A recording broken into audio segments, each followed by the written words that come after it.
everybody, and welcome to the second episode of the Sobcast. The Today, Sobcast. Yeah, if you're not tired of it already. if you're not tired of it by episode 2, which a Yeah. lot of you guys probably are, I don't think our pilot was that well, or fared that well. It got about 1,000 views. It's because you didn't have me. Oh yeah. Noah is new here. Hello. Sean and Monty are not here, but Carter still is. They got fired after episode 1. Basically. Well, they're all Well, this was impromptu. This is an impromptu episode. Okay, and, so yeah. the situation is I was planning to do one of these every Saturday. So that means that something would have to come up during the week to make me pissed off enough to rant about it on this show. So I was wondering this week that something like that would happen. And lo and behold, I had to wait until first period on Monday for something to piss me off enough to talk about it on the show. And that thing that happened was a history quiz. And this quiz sucked. Yeah, basically. Well, For me, at least, it did. I mean, Carter, I never heard how you fared on this. I ended up getting a 70, which it sounds really bad, and it is really bad, and I hold myself to higher standards, like hundreds. well, I got a -5 out of 10 or a -6. Do I know for sure? No, Nope. because he doesn't exactly tell us, as in there's certain answers that are in a gray area, and the teacher does not tell us definitively if he accepts them when we go over the answers. But Yeah, basically. that's not the infuriating part. It's, What was the infuriating part, Aaron? well, it's one of those history teachers where they expect you to know, to read the content, and then basically memorize the most minute details, and you're supposed to be accountable for that. So, And I mean, literally, it's the most minute. okay, we'll just say the actual questions I got on the first period history quiz. The subheading for question 1 and 2 was Stalin's 5-year plan. Now, I read the section twice. I mean, I read all of the assigned reading through 2 times. And based on the first 2 questions, the quiz tested me to indicate that I knew, in fact, 0% of the content. Because I didn't get either one of the questions right. You know why? Because he's stupid. Well, because they asked for really specific numbers and figures that really... Are you talking about, sorry to interrupt, but are you talking about the 14.5 million one? Or, Oh, yeah. So the question was... You want to hear something that'll piss you off? What?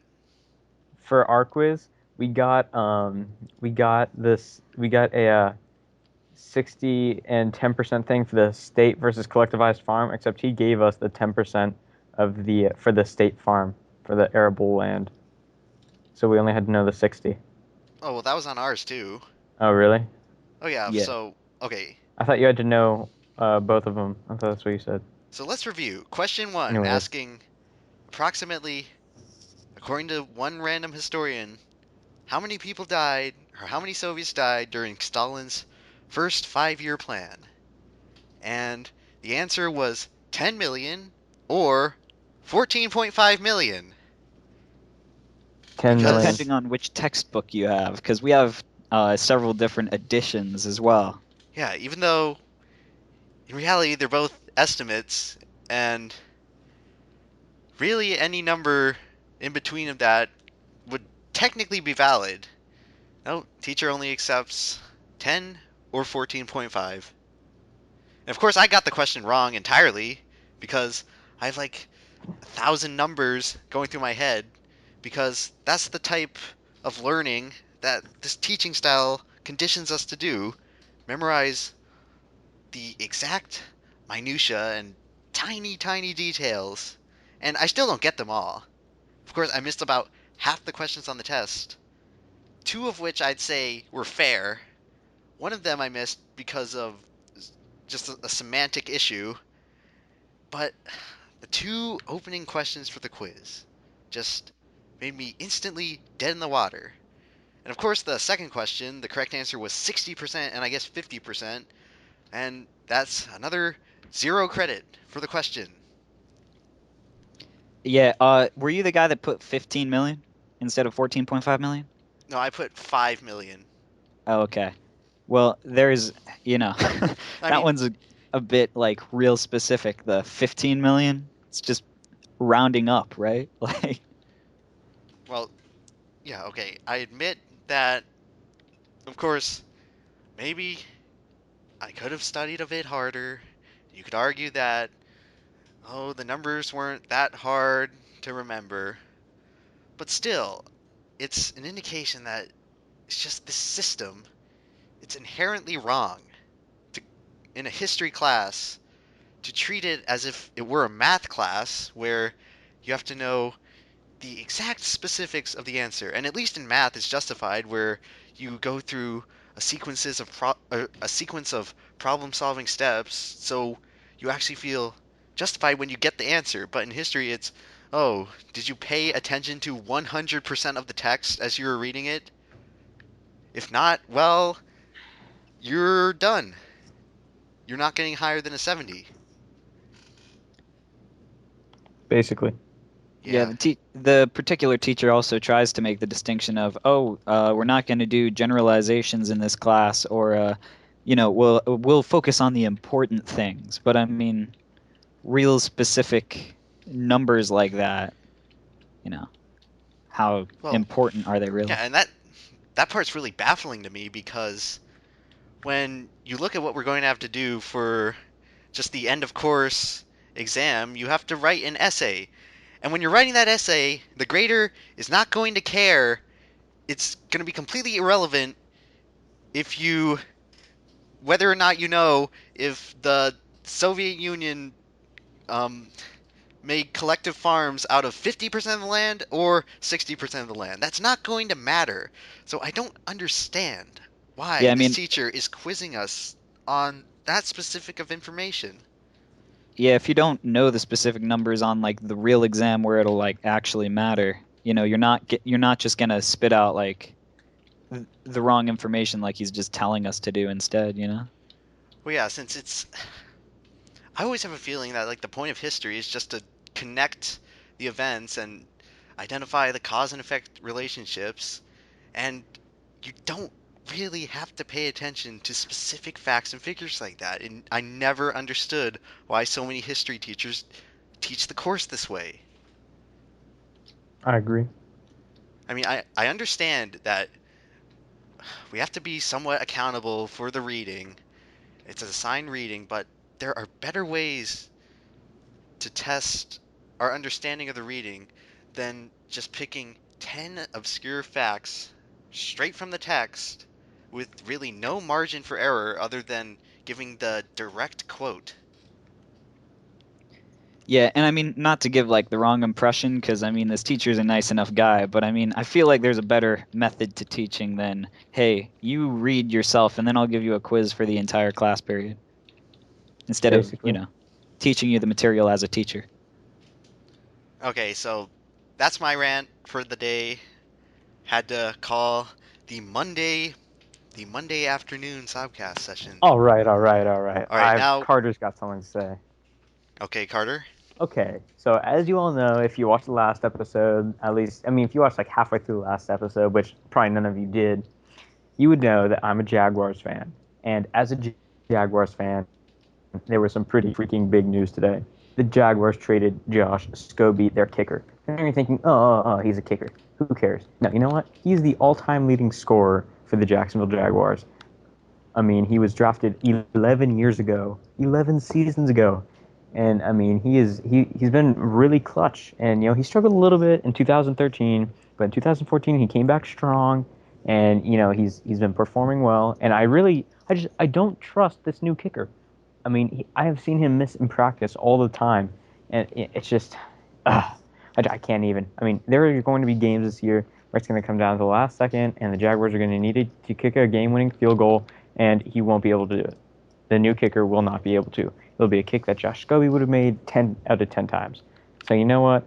Good for Pittsburgh. They're getting a good kicker, but I am just disappointed in the management at this point in time.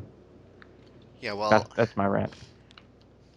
I always say that it's not a good idea to trade away an experienced kicker for an unproven rookie one. Usually never Exactly. works out. 90% of the time, it doesn't work out that way. 60% of the time, it doesn't work out every time. I'm just gonna say, sorry if I get a bit quiet in this bit, but I don't follow He sits at the. home and watches lots of pornography. Now that is an unfair and unprovable statement, but I don't spend that time watching sport ball generally. Notice he didn't deny it. Well, I Carter, mean, would you deny it? Nah, I'm No, kidding. no, I would That's not. not how I spend my time. As of right now, I am just totally being unprofessional here, playing The Binding of Isaac as you talk about sport ball. You know what? I've got one more thing then while we're on this topic. So, of course, me being a football fan, I went out and got the new Madden. Well, you know what? You know what my problem is with the new Madden? The running What? backs are insane, okay? I'm sitting here on all Madden, level, and I'm just trying to play. And the running backs that are going against me, like I'm facing Jordan Todman for Carolina right now, and I'm a Jaguars fan, so I know about Jordan.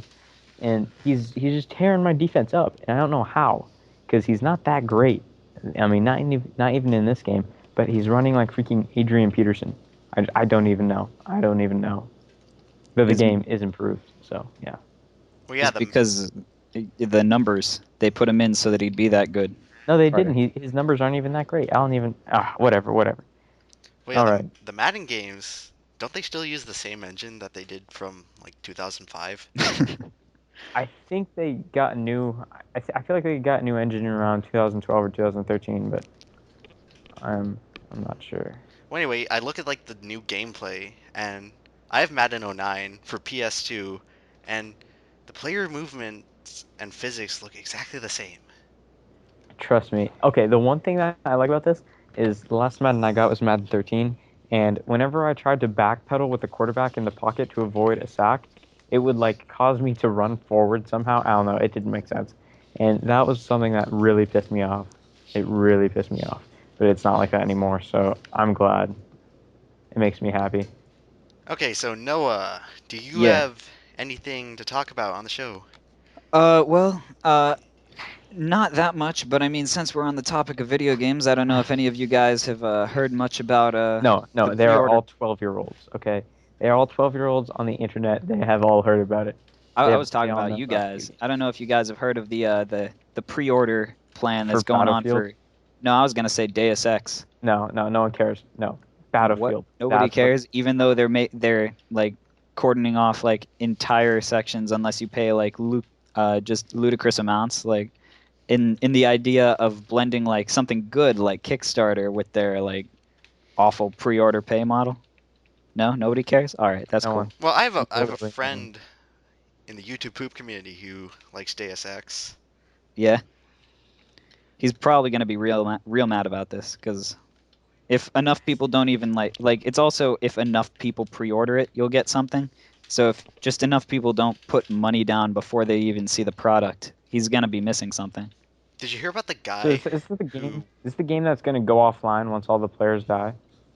No, no, no, did you hear about the guy who pre-ordered Fallout 4 with a collection of bottle caps? No. no. Well, he did because it's like caps are like within the game, they're the currency. Yeah, yeah, yeah. So he like collected bottle caps for 3 years, and now that Fallout 4 is being released, he mailed all the bottle caps.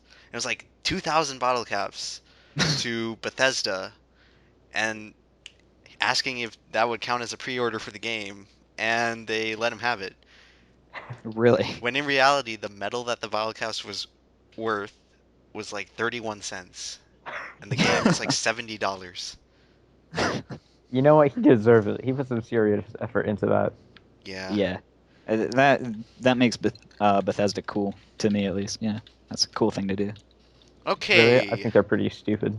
Okay, we're reaching the end here. Yeah, this is pretty So now we move impromptu. on to ending positives. Now, Ending positives. we actually had some big news from the school today, as in they removed the stupid parent pickup traffic pattern, and now went back to normal. Yeah, so if you watched Aaron's other video in which he ranted for like an hour and a half, Is it possible that I actually did something? I did my civic duty and they listened? Probably not. More likely a bunch of parents just raised hell. And they put it back, considering it really didn't make much of an effect anyway. So, Yeah, well, I'm glad the school finally stopped smoking whatever they were smoking, but they put it back. So that's something. crack is whack. Carter, I know Aaron and I have top 25 spots. Do you? I do not. You do not. Who did you sell it to then? Because I was actually I would have too thought you would. lazy. No, I was too lazy to do homework freshman and sophomore year. I Oh, couldn't be all right. bothered with anything other than Mark Harmon. So Okay. I didn't do any homework, and I had got like more B's than I should have. Okay. I'm like number 572 in our class. No way, dude. I don't even know if there are 572 people in our You class. get like better scores than me on most things. Like, Shh. all Don't right. tell people. Okay, Carter, what's your positive? My one positive. Yeah. Um. Oh, I saw like the funniest article, and I was laughing. I was like dying. It was from JesusDaily.com, and it was about how porn and porn addiction will kill you, and I died laughing. So it was just really funny. Okay, I'll link that in the description so people can see it. Yeah, yeah, yes, you will. Okay, Noah, what's your positive thing? Well, the most positive thing that happened to me is exactly what you described, Aaron. The change back. That's just the best part of my entire day, probably. Yeah, such a relief seeing the the parent pickup cars going down the parent pickup line. Yeah, I As was in, talking to Jerry when I was walking back to my car, and I didn't believe him at first when he said they changed it back. the point is, I guess the lesson learned today is that if you make an angry and sarcastic enough video on the internet, change might come from it. So that's But good. That's probably not. probably not. Okay, so next time on the Sobcast, probably will be on Saturday, unless something comes up in which we'll have to get the boys back together again. Well, The anyway, boys are back in town. Dun. No, okay. so Gonna start anyway, like a Thin Lizzy sing along. thanks for listening, First, you you want to do a guys. Thanks for listening, you guys, and For the whole five of you that are still listening at this point, oh yeah, we made that joke in the last one. comment in the uh, comment in the comment box if you Oh yeah, actually watched it all the way. I'm doing it. I'm doing the scientific experiment of allowing comments on the video. They're technically allowed on the last one, but they're set to approval because you know how YouTube comments are. But anyway, putting comments in this one, ask a question to us, and we may answer it in the next one. So that's wrapping it up for today, guys, and we will see you later. That's the end.